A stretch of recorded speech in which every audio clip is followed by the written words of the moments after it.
bangunan kios ludes terbakar. Tolak penggusuran, emak-emak menangis histeris. Iwan jemput aspirasi warga di 3 kecamatan.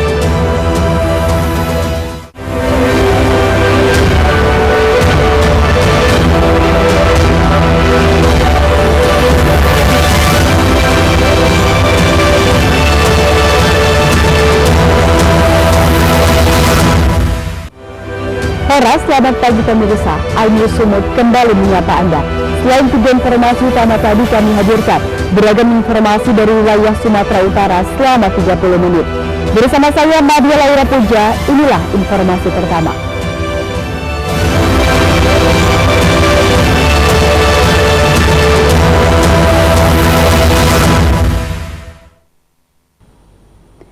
Pemirsa, 5 bangunan kios yang biasa digunakan warga untuk berdagang ludes terbakar di Desa Batang Taris, Kabupaten Padang Lawas, Sumatera Utara. Akibat kebakaran ini kerugian ditaksir mencapai ratusan juta rupiah.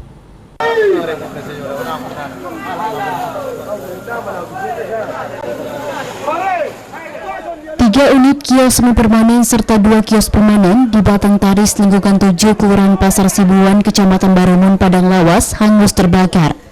Kebakaran terjadi pada Minggu malam sekitar pukul 22.30 WIB. Tidak ada korban jiwa dalam kebakaran, namun akibat kebakaran diperkirakan kerugian mencapai ratusan juta rupiah. Dengan menggunakan alat seadanya, masyarakat sekitar berupaya untuk memadamkan api.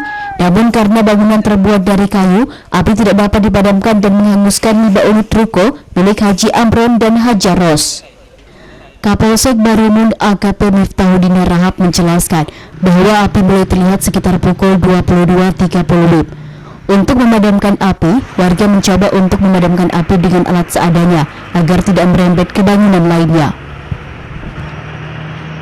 Kebakaran di lingkungan 7 Pasar Sibuan, 3 unit kios yang dari papan, kemudian 2 unit kios permanen. Tidak ada korban jiwa. Kerugian material diperkirakan 250 juta rupiah. Dalam kejadian kebakaran ini tidak ada korban jiwa, namun diperkirakan kerugian mencapai ratusan juta rupiah. Dari Padang Lawas, Warsono, iNews melaporkan.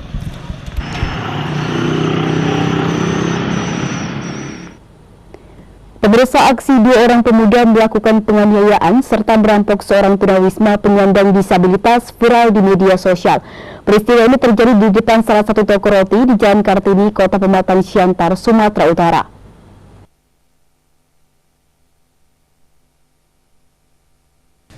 Video dugaan penganiayaan dan perampokan itu viral setelah diunggah oleh sejumlah akun di media sosial. Aksi tak terpuji ini dilakukan 2 pemuda pada Minggu pagi kemarin di depan toko roti. Korban Marade Hutahea sehari-hari mengemis dan tidur di emperan toko. Ironisnya, korban yang tak berdaya dianiaya hanya karena melihat korban memegang uang Rp200.000 hasil dari menjual barang bekas dan mengemis. Tak berselang lama polisi menangkap 2 orang tersangka. Kedua pemuda yang ditangkap berinisial RJP 13 tahun dan AR 18 tahun. Dari pengakuannya, tersangka melihat korban memegang uang dan berupaya merampas dari tangan korban. Meski dengan keterbatasan, korban sempat mempertahankan uangnya, sehingga membuat tersangka semakin emosi lalu menganiaya korban. 2 orang pelaku berinisial A alias RS, usia 15 tahun, dan RJ, usia 13 tahun. Pada saat hari kejadian, pukul 4.30, korban tertidur di depan toko ganda Jalan Kartini. 2 orang pelaku ini kemudian melihat korban tertidur sambil memegang uang di sebelah kiri, di tangan kiri, memegang uang sebesar Rp200.000. Ada niat dari pelaku untuk mengambil uang tersebut, sehingga 2 pelaku ini melakukan penganiayaan dengan cara menarik jaket korban dan kemudian memukuli dan menginjak-injak. Kedua tersangka dijerat dengan pasal 365 ayat 2 KUH Pidana tentang tindak pidana pencurian dengan kekerasan dengan ancaman penjara 12 tahun penjara. Dari Pematang Siantar, Dharma Setiawan, iNews melaporkan. Pemirsa, Subdit Penegakan Hukum Ditpolairut Polda Sumut menggerebek lokasi peredaran narkoba di kawasan pesisir Belawan, Kota Medan, Sumatera Utara. Dari hasil penggerebekan, petugas berhasil menangkap pengedar narkoba yang menyediakan jasa mengkonsumsi sabu di rumahnya.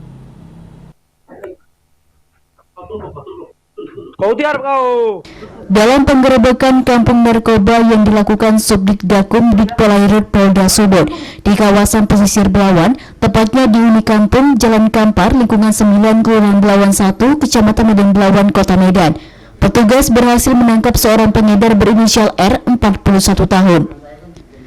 Tersangka ditangkap saat tengah mengisi paket sabu dalam plastik klip siap edar yang dijual per paketnya seharga Rp30.000. Kepala Subdit Gakum Ditpolairut Polda Sumut, Kompol Daniel Jeffrey Naibaho menjelaskan, selain dijadikan tempat bertransaksi narkoba, rumah tersangka juga disewakan sebagai tempat untuk menghisap sabu dengan harga Rp5.000. Dari hasil penggeledahan, petugas berhasil menemukan 3 paket sabu dalam plastik klip seberat 1,89 gram, puluhan plastik klip kosong, 5 set dong alat hisap sabu, 1 timbangan digital, handphone, uang Rp70.000, serta sebilah pedang. Di tempat tersebut adalah transaksi yang besar-besaran untuk penghisap atau pemakai narkoba. Kemudian setelah adanya informasi dari masyarakat, kita langsung melakukan penggerebekan dan di TKP kita melakukan penangkapan terhadap yang mengaku bernamanya Rusli. Setelah itu kita bawa ke Mako, kemudian proses lanjut dan kita dapatkan barang bukti berupa paket sabu, kemudian tempat menghisap sabu, kemudian alat hisap, kemudian samurai, kemudian alat timbang, mancis yang ada di TKP. Untuk mempertanggungjawabkan perbuatannya, kini tersangka harus mendekam di sel tahanan Ditpolairut Polda Sumut. Dari Medan, Yuda Bahar, iNews melaporkan.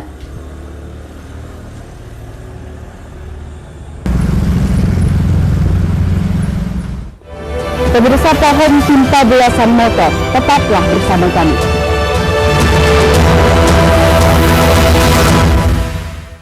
Mengupas makna dan tafsir Al-Quran bersama ulama terkemuka tanah air. Kaumum min kaum khairun minal yadis syuklah. Nggak bakal bisa dibayar oleh dunia dan seisinya. Jelas, lugas untuk kehidupan sehari-hari. Di antara yang merusak hati adalah buruk sangka. Wa aqimus salah wa atuz zakah.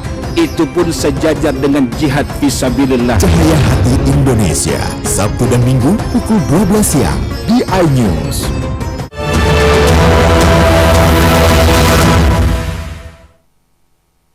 Terima kasih Anda masih bersama kami di iNews Sumut, inspiring and informative. Pemirsa, pemerintah Provinsi Sumatera Utara kembali melakukan penggusuran lahan pertanian warga untuk dijadikan sebagai lokasi pembangunan sport center di Jalan Arteri Bandara Kuala Namu, Deli Serdang. Warga tidak terima dengan penggusuran lalu melakukan perlawanan dengan penghadangan alat berat sambil menangis berteriak histeris.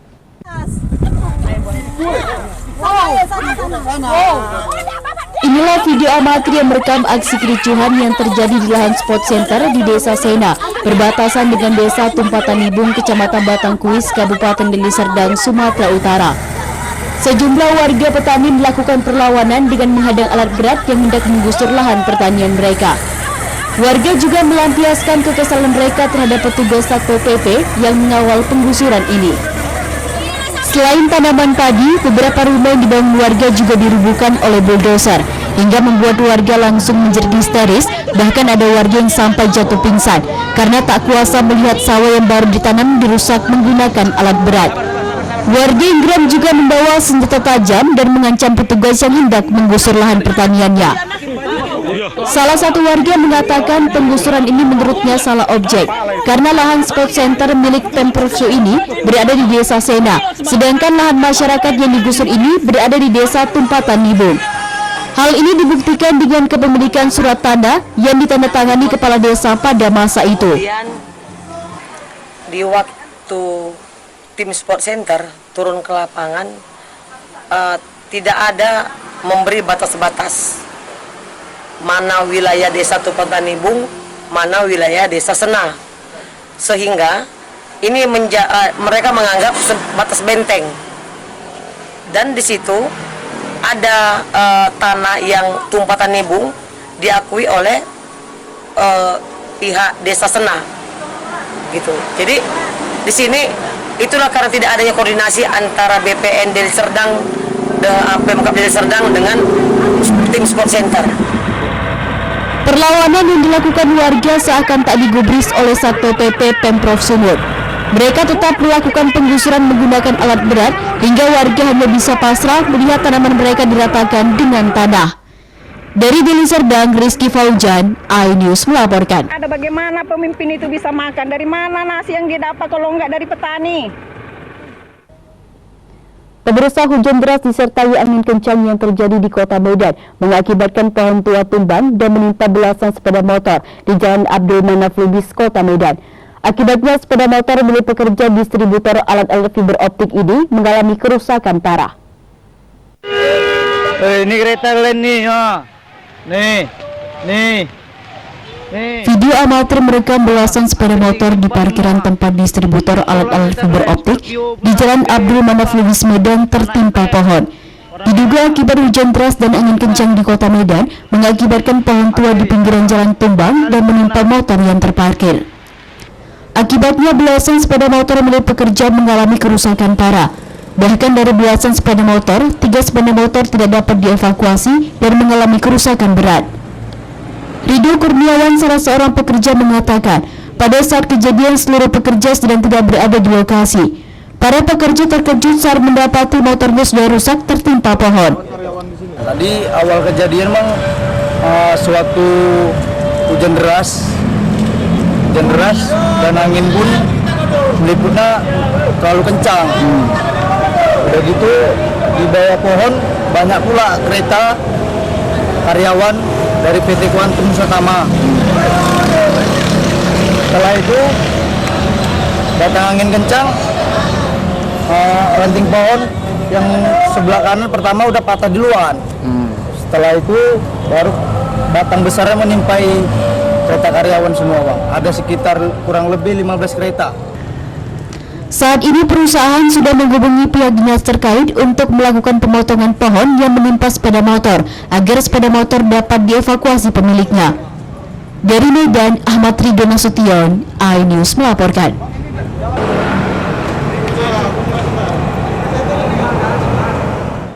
Pemirsa, Iwan jemput aspirasi warga di 3 kecamatan. Tetaplah bersama kami.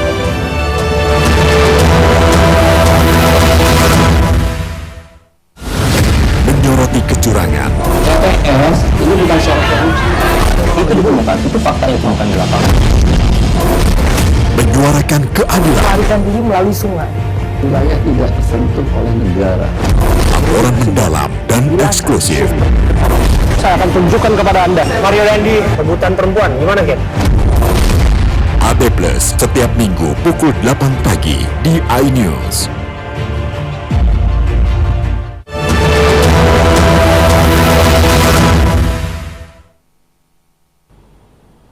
Terima kasih Anda masih bersama kami di iNews Sumut, inspiring and informative. Pemirsa, di tengah kesibukannya yang begitu padat, Wakil Ketua DPRD Kota Medan Iwan Ritonga tetap saja menyempatkan diri untuk menyapa warga, terutama warga di daerah pemilihannya sewaktu pemilu legislatif 2019 lalu, yakni Dapil 4. Pertemuan dengan Iwan Ritonga yang juga Ketua DPC Partai Gerindra Kota Medan juga dimanfaatkan warga untuk menyampaikan berbagai persoalan yang terjadi di tengah masyarakat. Mulai dari soal informasi bakal digusurnya pedagang pusat pasar, bantuan sosial yang tidak merata, perbaikan infrastruktur, hingga persoalan menunda gaji guru honorer di Kota Medan.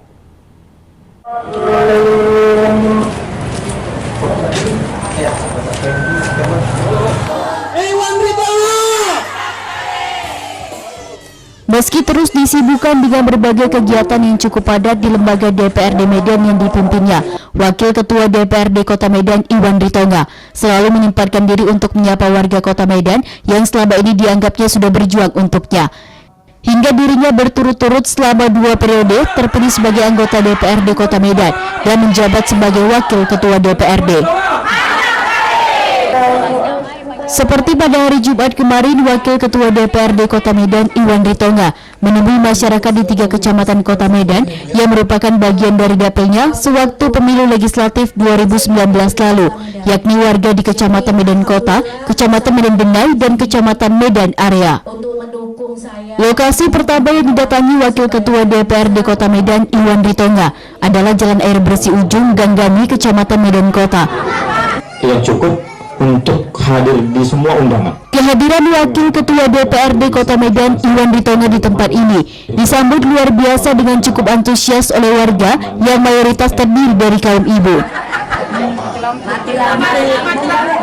Warga pun mengucapkan terima kasih atas kehadiran Wakil Ketua DPRD Medan Iwan Ritonga yang mau datang ke tempat mereka.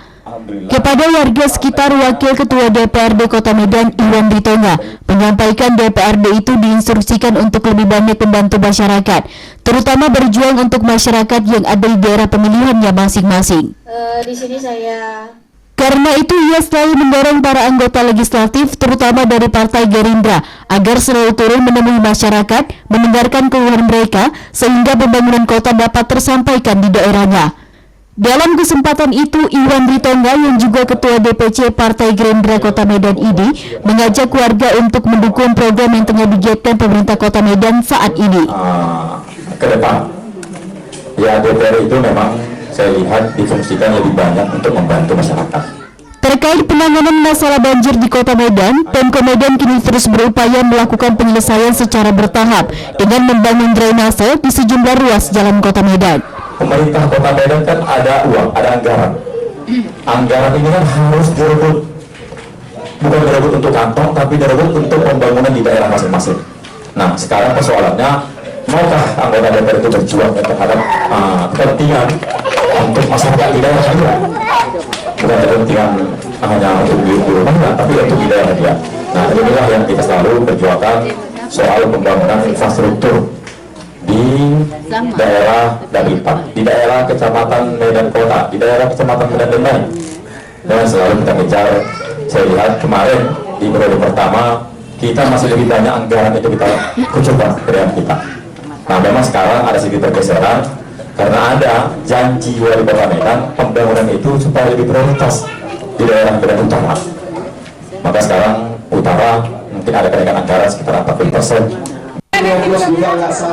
Momentum pertemuan ini pun dimanfaatkan warga untuk menyampaikan berbagai keluhan dan aspirasi mereka kepada Wakil Ketua DPRD Kota Medan Iwan Ritonga.